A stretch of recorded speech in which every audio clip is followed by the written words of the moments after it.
Welcome back to episode 2 of the 5-chapter rule. Today we'll be covering Keyman, the Hand of Judgment. I didn't see a Japanese title for it, I've only seen an English one for it. Bit of a obscure one, but we'll start off with a brief story summary, which is Keyman is the resident hero of Lockville City, a place inhabited by both humans and animal people. In the years since his debut as a hero, crime has decreased significantly, which does not look good all that great for the local police force. But one day after he catches yet another group of criminals, Keyman is mysteriously murdered. Detective Alex and his police force are investigating the murder, and one of their major clues in the words Dr. Necro, which were carved into Keyman's body after his death.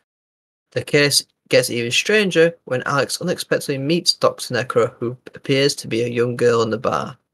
What monster could be behind the murder of Keyman, and what does a childlike Dr. Necro have to do with it all? So basically, from that brief story summary, we know that it's a detective story, and that's kind of why I picked this manga. I was curious about, we don't get as many detective mangas, do we? Yeah, pretty obscure. It's a shame. I mean, the only ones I can really think of are things like Detective Conan and stuff like that. I know a few off the top of my head, but they're really obscure. So it's nice to see one. So the plot of the rough summary of the 5 chapters, the plot going across the 5 chapters, that I pulled together was I think the first chapter does a good job of like setting up how strong Keyman is and how powerful the villain must be to kill him so easily, which I think sets up well how much of an upwards climb our heroes have. It shows in chapter 1 that he's impervious to bullets and blades, and he can fly.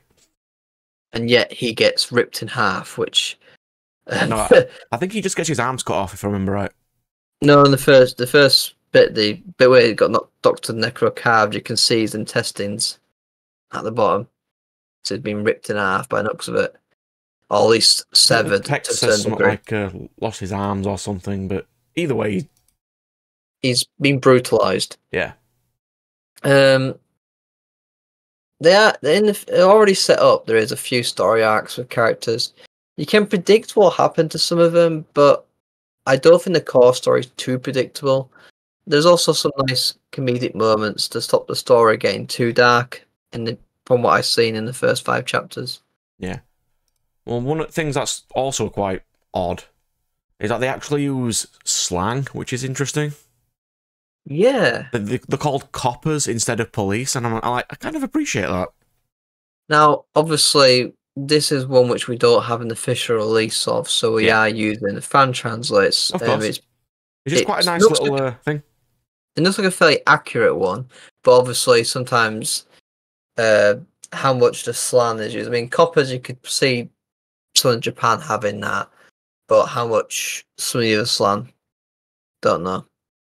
What else have I got? It oddly reads like a comic more than a manga. Yeah, I've noticed that. You can really tell. The author, which is Waru Naku, has only got one other manga, which is currently running, but it's really slow to update, which is Zingnize, which is very hard to read. I tried reading it; it's very hard because I read all 30 chapters and I still don't know what's going on in it. I mean, I love all the images on it anyway, because like the combat scenes are really odd because sometimes they can be hard to read. Because it's full of comic book levels of action noise. I'll get to that a little bit in like the art section. But from the plot of the 5 chapters, did you all right with it? Anything stand out to you? It's gone from like I thought originally it would have been more of a, you know what I mean, like a what they're called. Villain of the week sort of thing, where each chapter or a couple of chapters is a case.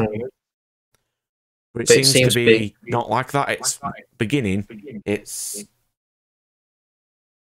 What is it? I would say one major villain who has a couple of like minions, and we're probably going to see more minions as you go on, but there's one major villain who runs throughout. Yeah, that'd probably be the demonic people, the witches, or the whatever they're called, the black magic people. There's one witch so far.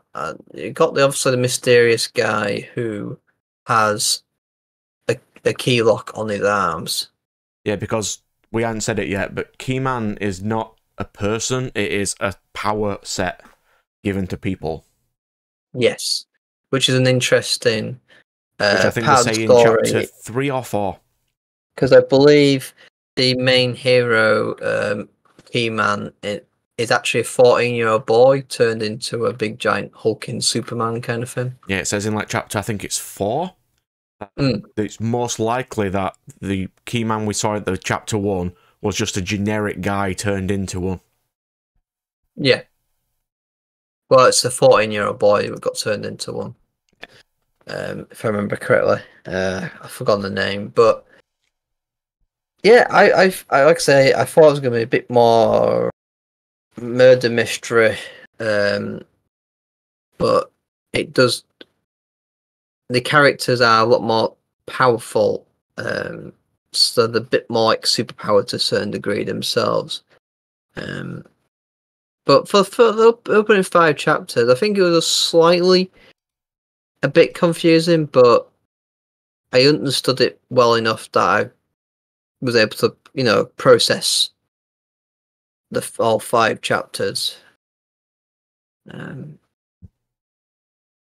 If you do you have anything else further to say about the plot, or should we move on to the next section? Well, the plot's not really shown a lot in the first 5 because it's the mystery element of it'd take a while because the first couple of chapters have got to be to set it, and then you need to draw them into mystery shows. Yeah. So they need to set everything first before they actually get into actual plots. Agreed. It did actually keep me interested because I was in about the whole lock and key aspect. Yeah, because like chapter 1, Keyman, the hero-ish Keyman is actually killed, but it's only until chapters 4 and 5 where you actually get context for that. Yeah. The bit of character building, the early ones. So I think the plot, at least for the first 5 chapters, is alright. Kept me going. So move on to part 2, and we'll go on to the characters. So for some reason, the chapters feel really long as well because there's lots of text. Yeah, there's a lot of text. It's very text heavy, but then it's a mystery, so it would have to be quite text heavy. Yeah. So onto our character section. We'll start off with the protagonist, which is Alex, who is our typical no-nonsense, gritty cop who won't let a case go, but is strongly against vigilante justice. He is very hard-boiled detective sort of thing, yeah.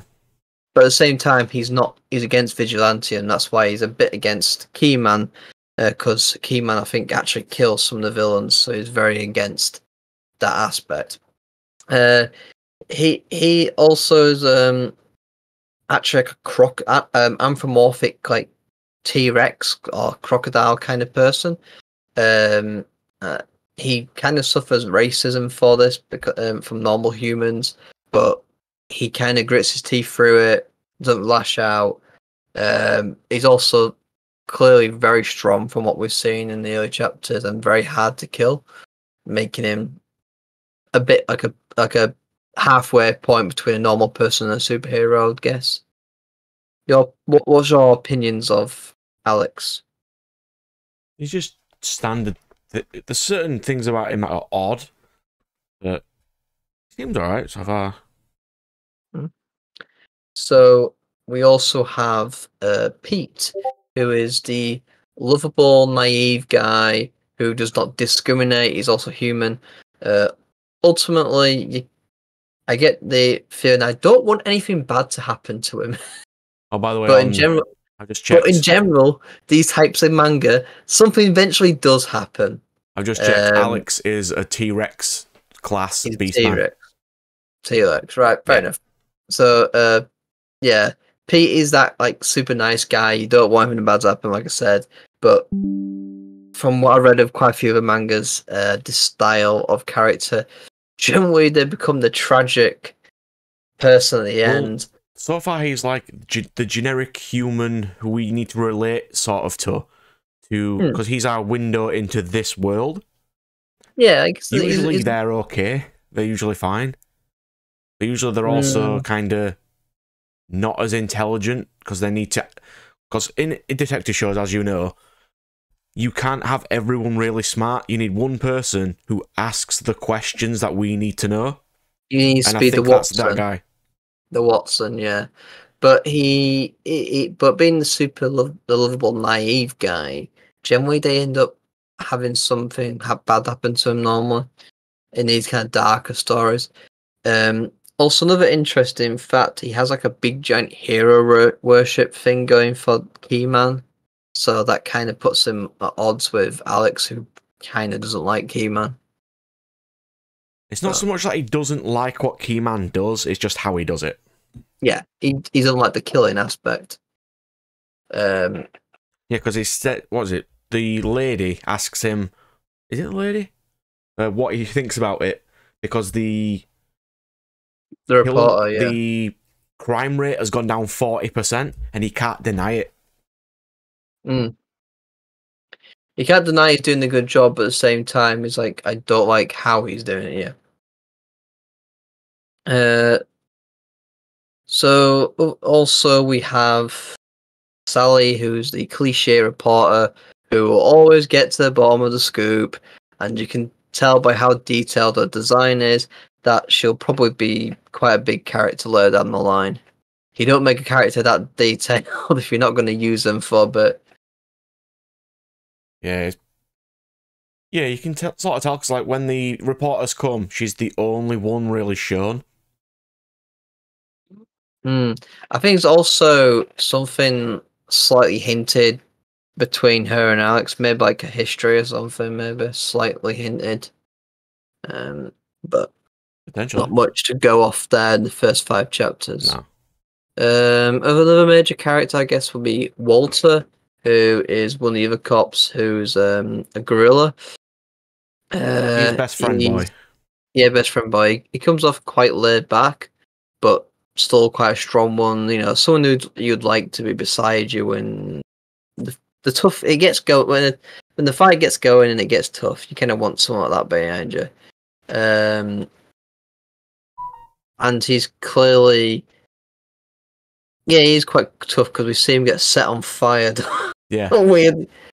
End of chapter 5. He's oddly fine by being set on fire after being set on fire. Yeah, he's a bit burnt, but not too. It might just be that the beast people in this show are just really resilient because they're beast people. In this show, it's making it interesting, aren't they? Yeah, probably. I mean, I get some of them would make sense because like some animals are a lot smaller and obviously built up to a bigger size, be stronger. But gorillas are already that size. The last of the main police people we kind of have is was it Flor, who's our innocent maiden of the team. And as adorable as she is, you know she's going to have to be the main rescue thing, Pat with her story at some point. You know that's going to be a thing, don't you? We'll also have to sort of touch on the, what is it, the tortoise guy? We can do. He's just the doctor, I think he is. He's just the typical, in like a lot of crime dramas, a typical mortuary guy. Yeah, but I think he's probably going to get quite a bit of screen time, considering a lot of people die. Yeah, true, very true, and he'll be going through all the corpses. So yeah, he'll probably will get a bit later on. He doesn't have too much of appearance in the current 5 chapters, but yeah, like you say, he'll probably have a more important role down the line. And I guess the final major character is we just get her near the end, but Dr. Necro, who is a little girl who knows far too much, but it's clearly obvious to everyone who's reading it that she's not telling heroes a full story.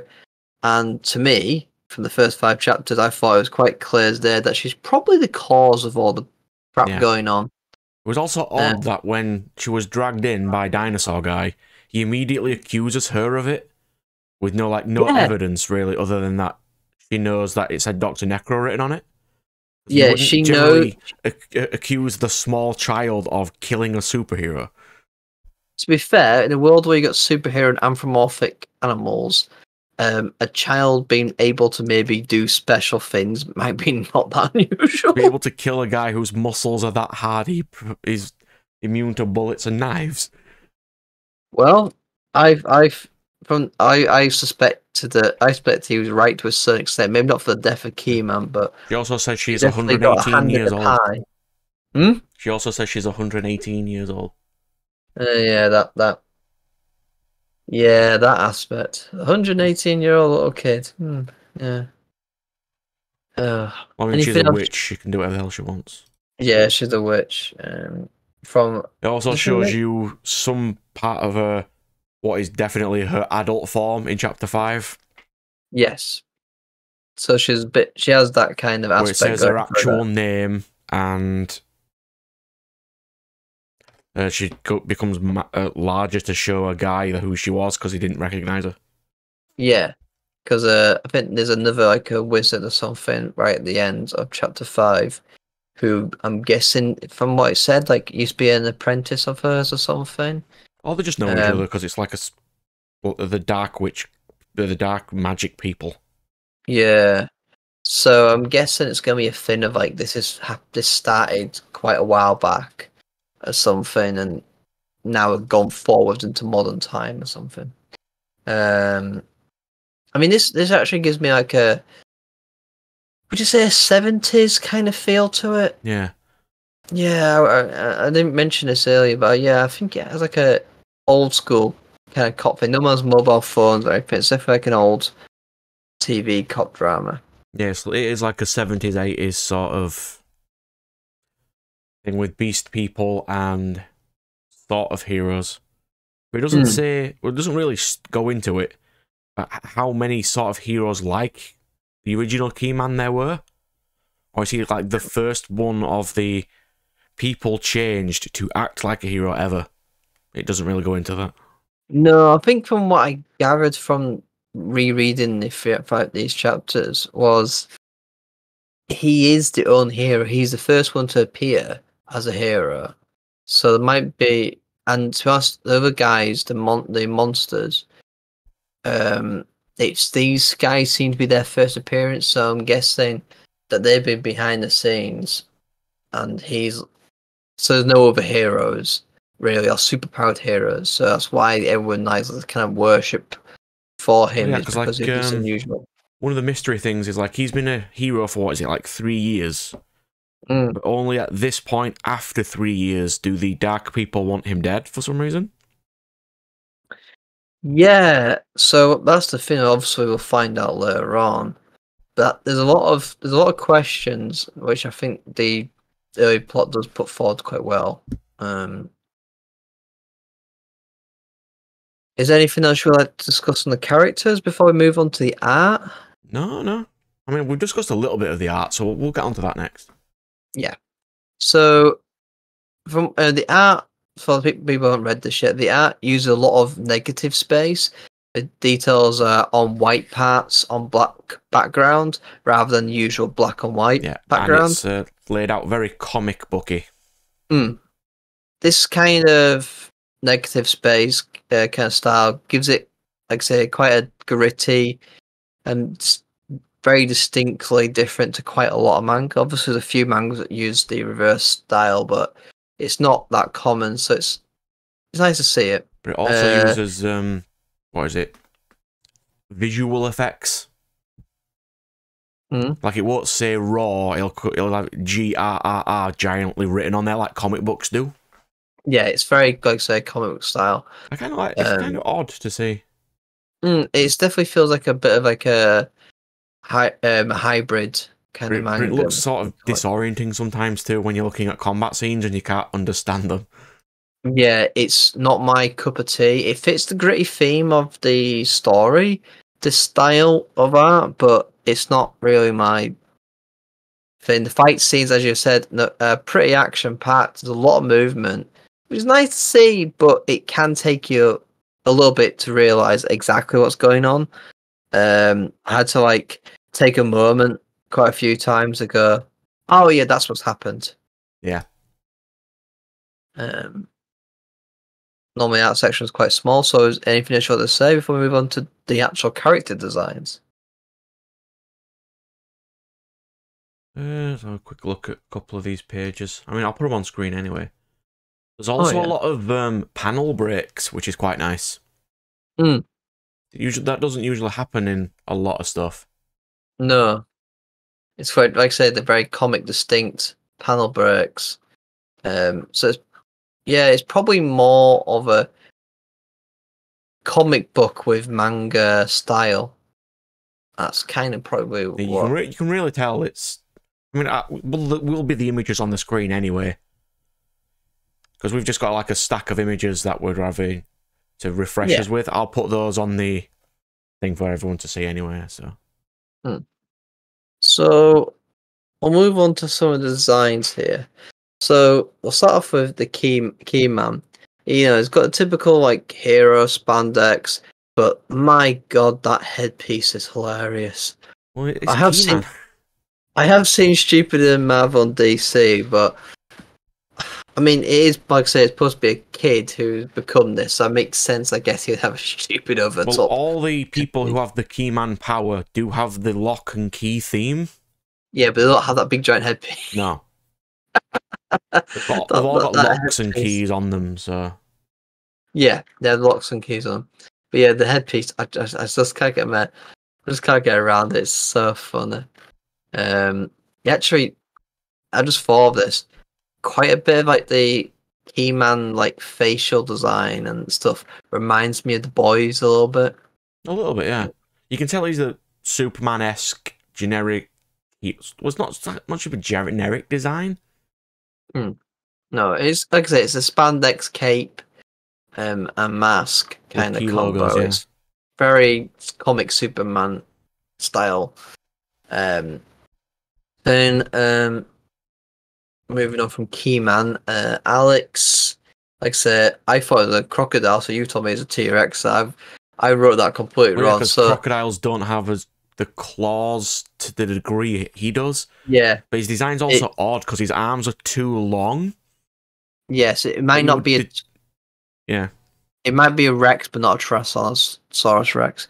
But regardless, he would look stupid if he had small arms as a detective, though. Because he does a lot of what is it? He does boxing for some reason. Yeah, I mean, he wouldn't be able to do that if he was actually with T-Rex style arms. So to make it more plausible as a humanoid character, I'm fine with that. Yeah, what's interesting though, I find normally with a lot of anthropomorphic things, he's not got very many human elements to him. Same with Walter, very very animalistic. It's more their body language which makes you obvious that they're humanoid than the actual appearance, which is quite unusual for manga. Quite a lot of times they have so little. Normally, even when it's like it's a certain species, and the protagonist is one of their species, but just happens to be significantly more human than the rest of their species. Yeah. So it's nice to see it. For the people reading / watching / listening, it just states in an offhanded comment that one day people just gave birth to beast people. That's all it says. Yeah, so that's why I think they must have been absolutely bricking themselves when that first happened. Oh god, yeah. Well, that's why there's a lot of racism in there's a theme in this. It's very much the mutant kind of thing. But that's why I thought the Dr. Necro going, oh yeah, bit of witch, and we did this and did that. Like, that's why I think that she's got something involved with it. I wouldn't be surprised if that's part of the plot is actually they're involved. But the rest of Alec's design is just a standard, like, old school, like, trench coat and hat. The old school detective, like, Columbo style kind of thing. Simple, but works. His outfit also accentuates his combat fighting style as well. True. Which is around feet, claws, and his tail in one sort of combat thing. Yeah. Which is quite nice. Very savage. Like how long his jacket is in comparison to stuff, and yeah. Thought has gone into it. As I've already mentioned, Walter is just a gorilla. Pete and Flaw are two human detectives, wearing standard clothes you'd expect them to, but nothing wrong with that. Nothing really much to say in their actual design. They just look like a standard cute human beings, I guess. Yeah. Sally, might as well mention her. The design is fine, but she's very much got that. Tiger? She's a leopard, I think. Yeah, she's got spots, so she's either a tigerish sort of thing or a leopard. Yeah. Well, tiger stripes, but yeah. Yeah, Sally's very much the typical. She's the female of the species, so therefore she is the sexy, very humanoid-looking thing compared to the animalistic side of the male. It's very stereotypical. Well, the only male ones we've seen sort of on screen are a T-Rex, a gorilla, and a turtle. But they all look very animalistic. Wow, here's our female. Those ones kind of can't not look animalistic, really, though. Yeah, but I mean, she could look more animalistic. Like I said, the point I'm getting across is her design is very stereotypical. Like, you go like World of Warcraft. Here's the male orcs. Here's the female orcs. Quite distinctly, the females are significantly more humanoid and sexualized, and that's kind of the generic thing. It also fits with the 70s, 80s theme, because that was like the femme fatale sort of thing back then. I'm not sure whether she will be femme. She might be later down the line. You never know. Sure about now. We don't know from 5 chapters. No, she's just. We know she's got with the noir theme. Yeah, true. That's a word I should have mentioned earlier. Noir, yes. It just came to me then. I'm like, yeah, that's a word. So might as well I have to mention the final character, the main major character here, Dr. Necro. And my very much point in this one is she just feels like an unnecessary lolly crowbarred into the manga. I don't see why it's needed. Why she had to be the 118-year-old lolly who doesn't like to wear much clothing. That is fine. It's just it didn't need to have the vague fanservice elements too.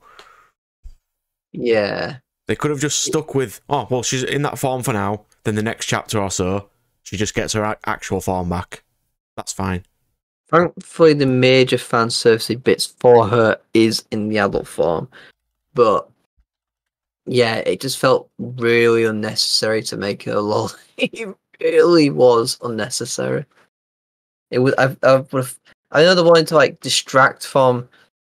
I guess the idea was to distract from maybe the darkness behind the said character, which would work if you didn't very quickly, like chapter 3 or 4, have her show her adult form and use powers to defeat things. I mean, it kind of takes away from that, and also her go about how she's a witch and everything.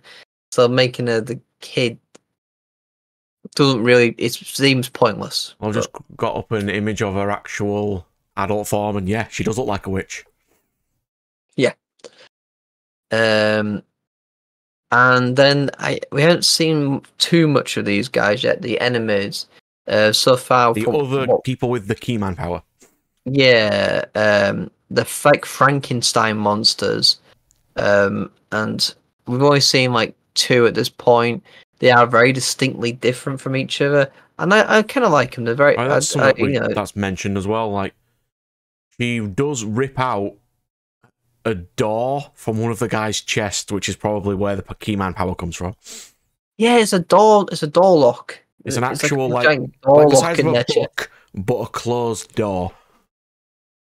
Yeah, it's literally the doorknob handle with the lock underneath. It's that metal plate you get on doors. So that's a bit weird but interesting. Like I said, the Frankenstein monster thing, you don't see him very often, so it's nice to see. Um, but yeah, the designs I think are fairly alright in this. There's some unnecessary bits, but not too bad overall. Overall, it's not particularly long manga. There's only 65 chapters. I personally would like to see the end of the mystery, so I would read the rest of it. Would you? I'd at least get a little bit more in, because right now it's hard to tell from mystery ones at 5 chapters. Mm. I'll It's probably definitely get a one which good 20 in maybe, and see from there. Yeah. So that's my closing points. Is there anything else you would like to add? Let me look at my random list. No, I think I've got most of the points done. Fair enough. So the next manga that we have already lined up, I don't need to roll a dice on this one, is the Unwanted Undead Adventurer, which has actually now got a physical release. They released quite a lot of the mangas all in one go. So we'll read the first 5 chapters of that and give our opinion on that one. And after that, I think I'll roll the dice on which ones to do. Try to see if I can get some different ones. We could just put loads on a internet wheel and get it, just let it spin, and whatever it lands on, we do. Could do that.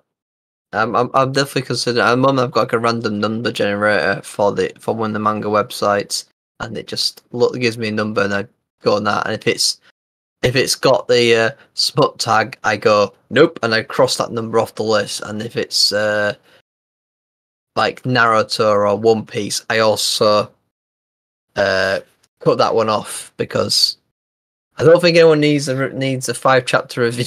Yeah, but to be fair though, old shonen, nothing happened in 5 chapters. Another reason why not to do them. Like nothing substantial happens in One Piece for like 20 chapters anyway. Yeah, that's that done then. So Until next time, we'll see you again. Goodbye.